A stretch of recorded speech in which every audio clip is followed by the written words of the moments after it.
अभी आप लोग गुरुजी लिखवाए होंगे ना माहेश्वर सूत्र। इसकी रचना किसने करी? आचार्य पाणिनि ने। पाणिनि के ग्रंथ का क्या नाम है? अष्टाध्यायी। अष्टाध्यायी संबंधित किससे है पुस्तक? व्याकरण से। ठीक ना? व्याकरण में संस्कृत व्याकरण। ठीक है ना? अष्टाध्यायी मुनित्रय कहा जाता है। मुनित्रय पढ़े होंगे ना? कौन कौन? पाणिनि, पतंजलि, कात्यायन। ठीक,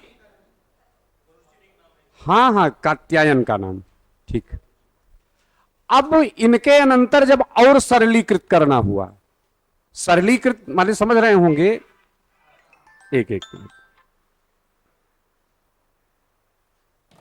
सरलीकृत करने का अभिप्राय कि एक पुस्तक पे गाइड लिखी गई, गाइड के बाद गाइड, गाइड के बाद जो ये साधारण रूप से पढ़ रहे होंगे, वरदराजाचार्य जिन्होंने लिखा लघु सिद्धांत कौमुदी, वो कहते हैं कि हमने जो प्राप्त किया, आप बात कर लेंगे, एक श्लोक वो लिखते हैं,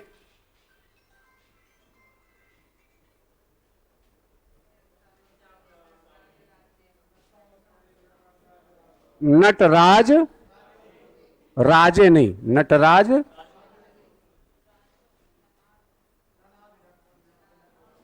ननाद ढक्वाम नवपंच वारम। फिर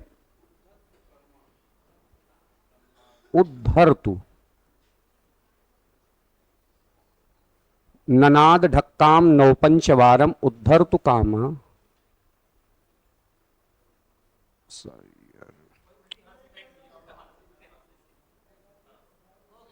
कहा? चलो चलो। उद्धर्तु कामः शनकादि मिक्ष एतद, ये ए है जानिएगा, ये तो सुन चुके होंगे कई बार ना। एतद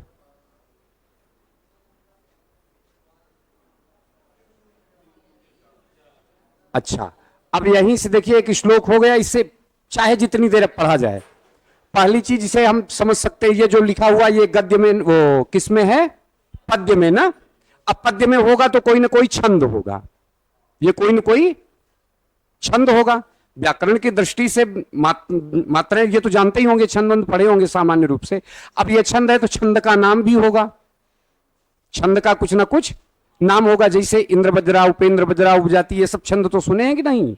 संस्कृत में आगे गुरुजी पढ़ाएंगे, बहुत बढ़िया छंद साहित्य बहुत बढ़िया गुरुजी पढ़ाते हैं, वो सब पढ़ेंगे। ये बताने का अभिप्राय, जैसे देखें यहां पे लिखा हुआ है वसाने ना, भावार्थ करना हुआ या अर्थ जानना हुआ। जैसे एक श्लोक आ गया, उसके 5 प्रश्न आपसे बनेंगे, 5 प्रश्न 6 प्रश्न ऐसे सामान्य रूप से। अब आपको कहेंगे अभी आगे शब्द रूप याद करवाएंगे, आगे शब्द रूप याद करवाएंगे ना, तो ये सब उसी से है, भावार्थ करना। आइए इसी को बोल करके आज हम बात करेंगे समाप्त। यही सब पढ़ा रहे होंगे अभी गुरुजी ना, हमारे साथ बोल पाएंगे ना? बोलिए। नृत्यावसाने नटराज राजो। जो बोलने में शर्म करेगा भैया, वो आगे वाले काम में अपने आप विफल रहेगा। अभी संकोच न करिए, जो मन में बोल रहे हैं वो मुख से बोलिए। ठीक। नृत्यावसाने नटराज राजो ननाद ढक्वाम नवपंचवारम। ननाद ढक्वाम नवपंचवारम। उद्धर्तु कामः शनकादि मिक्षा।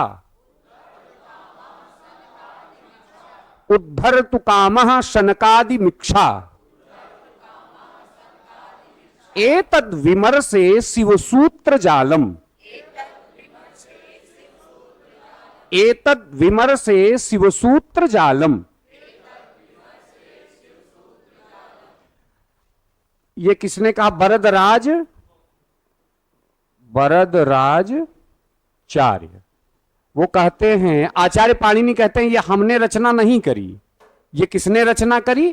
तो कहते हैं अवसान के समय। कब? वसान के समय। वसान माने विश्राम की वेला में। कौन? हाँ, नटराज राजा, उन्हीं का नाम ही शिव है ना, ठीक है ना, उन्हीं का नाम शिव है। शिव जी ने निनाद किया। निनाद किस किस चीज का किया? ठीक। कितनी बार किया? 9-5। ठीक। उतनी बार बजाया तो उनसे जो ध्वनियां निकली, जो उनका उनकी परेशानी थी, जो झंझट थी, झंझावात थी, जो सोच रहे थे, जो कल्पना में था, मन वो मूर्तिमान होकर के प्रकट हुआ। जो आवाजें आई, आवाजें, कुछ डमरू बजेगा तो अक्षर थोड़ी निकलेगा, एक ध्वनियां निकलेंगी। उसी ध्वनियों को उन्होंने लिपिबद्ध कर दिया और उसी का नाम दे दिया शिवसूत्र। ठीक है ना? तो ये सब आप सब पढ़े होंगे, 14 माहेश्वर सूत्र। अब उसी का विविध नाम है, माहेश्वर सूत्र, शिव सूत्र ना। हाँ, माहेश्वर माने समझते होंगे ना, माहेश्वर माने, माहेश्वर माने शंकर जी नहीं, शंकर से जन्मने वाला, शंकर के द्वारा, शंकर से निकलने वाला। जैसे शब्द पढ़ते होंगे आत्मज, ब्याहे हुआ चिट्ठी पाए हैं कि ना आप सबको वो? हाँ, तो उसमें जो लड़के के बाप का नाम लिखा रहता है तो कहीं पिता नहीं, वहां बढ़िया शब्द लिखता है आत्मज। आत्मज माने क्या? हाँ हाँ, आत्म से जन्मने वाला, माने वो उसी के लिए है, माने पिता के लिए संबोधित है। ठीक है ना? तो ऐसे ही माहेश्वर, इसके लिए आगे गुरुजी लोग बताएंगे, महेश्वर शब्द से ही माहेश्वर बना हुआ है ना। महेश्वर शब्द, महेश्वर माने होता है महेश, शिव, माहेश्वर ना। श्लोक बढ़ने के लिए हम आए थे, अब वो झंझावात गुरुजी बताए, कहे झंझावात जो चल रहा है उसी का। हाँ। एक श्लोक के साथ बाद विश्राम रखूंगा। एक भर्तृहरि जी का नाम सुना होगा, उन्होंने बहुत सारे माने शतकत्रय लिखे, जिनमें श्रृंगार है, वैराग्य है, हाँ, और विशिष्ट ज्ञान से भी, विद्या से भी है। तो विद्या पर ही एक श्लोक है, हम बोल रहे हैं, लिख पाए तो लिख लें, हम बोल रहे हैं, बड़ा सरल श्लोक है। हाँ, लिखिए आप उसी पे। विद्या नाम नरस्य रूपमधिकम, विद्या नाम नरस्य रूपमधिकम, विद्या नाम नरस्य रूपमधिकम। सुनाई पड़ रहा है पीछे तक? लिखें, विद्या नाम नरस्य रूपमधिकम। हाँ, रूपम अधिकम है तो रूपम अधिकम नहीं पढ़ा जाएगा ना। विद्या नाम नरस्य रूपमधिकम, प्रच्छन्न गुप्तम धनम, प्रच्छन्न, प्रच्छन्न गुप्तम धनम, प्रच्छन्न गुप्तम धनम।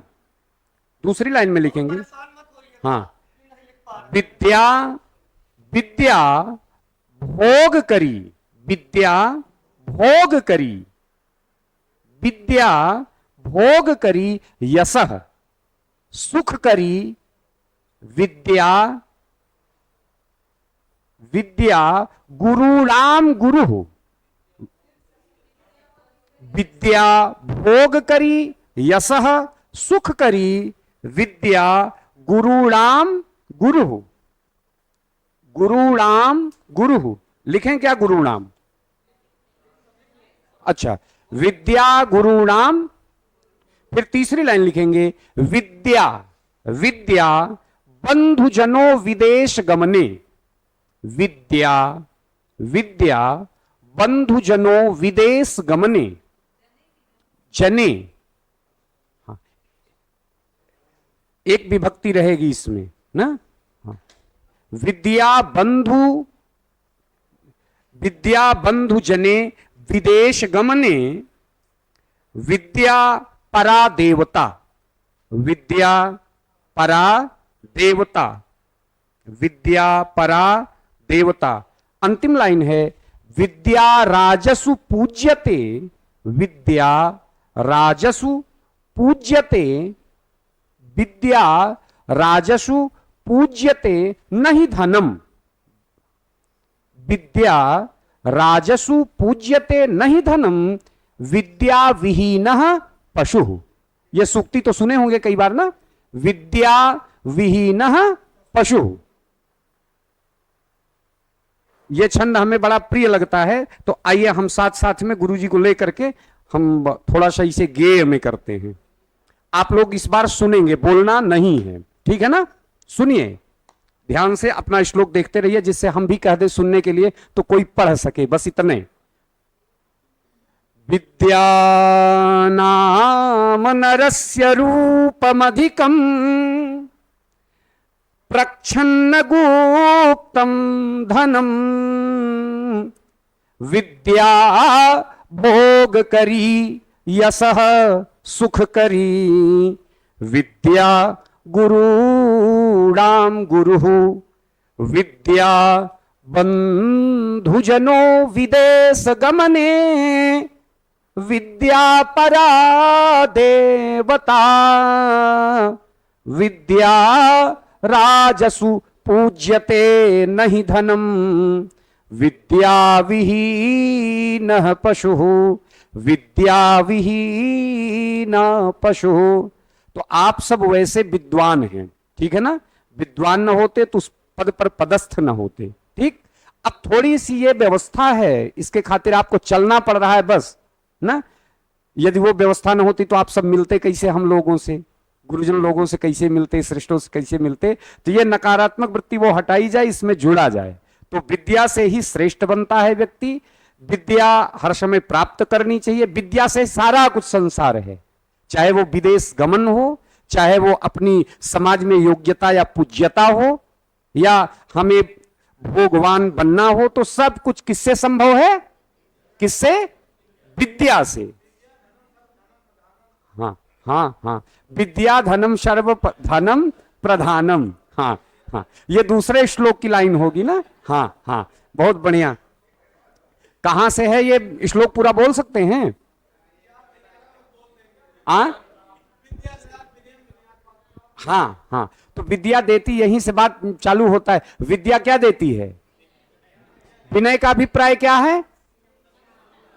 केवल सरलता नहीं है, हाँ विनम्रता, केवल विनय से केवल विनम्रता नहीं कह सकते ना।